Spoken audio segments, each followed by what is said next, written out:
ছাত্ররা ডক্টর ইউনূসের নাম প্রস্তাব করেছিলেন প্রধান উপদেষ্টা হিসেবে, তবে আমরা জানতে পারলাম যে বিভিন্ন মহল থেকে আরও অনেকের নামই সেখানে বলা হয়েছিল, বিকল্প প্রস্তাবও এসেছিল। এবং আপনার একটি ইন্টারভিউর মাধ্যমে আমি জানতে পারলাম যে আসিফ নজরুল স্যার বলছিলেন যে ডক্টর ইউনূস হয়তো রাজি হবেন না। তো আর প্রমিনেন্ট কারা ছিলেন প্রধান উপদেষ্টার পদে যাবার জন্য, কি কি নাম বলা যায় কিনা? আসিফ নজরুল স্যার ছিলেন নাকি?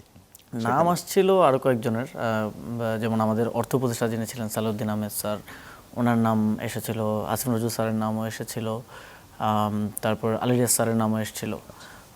তো বাট আমাদের কাছে যেটা মনে হয়েছে যে ডক্টর মোহাম্মদ ইউনূস ছাড়া এই সময়কার ক্রাইসিসটা মোকাবিলা করা, হয়তো এই সরকারের সফলতা ব্যর্থতা সব কিছু নিয়ে আলোচনা হতে পারে, কিন্তু ওইরকম একজন ক্যারেক্টার বা ওইরকম একজন পার্সোনালিটি ছাড়া আমাদের যেই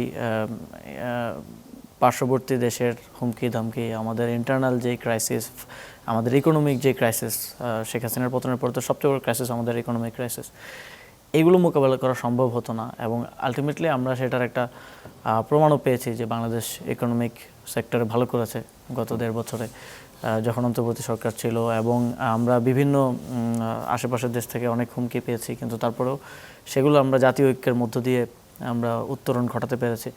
তো এগুলো ছিল আমাদের কনসার্ন, যে এই জায়গাগুলো করার মতো আমাদের ওইরকম স্ট্রং পার্সোনালিটি অপশন আমাদের কাছে নেই। ফলে ডক্টর মোহাম্মদ ইউনূস প্রাথমিকভাবে রাজি না হলেও পরে আমরা আবার তাকে চিন্তা করতে বলি এবং রাজি করে নিয়ে আসি।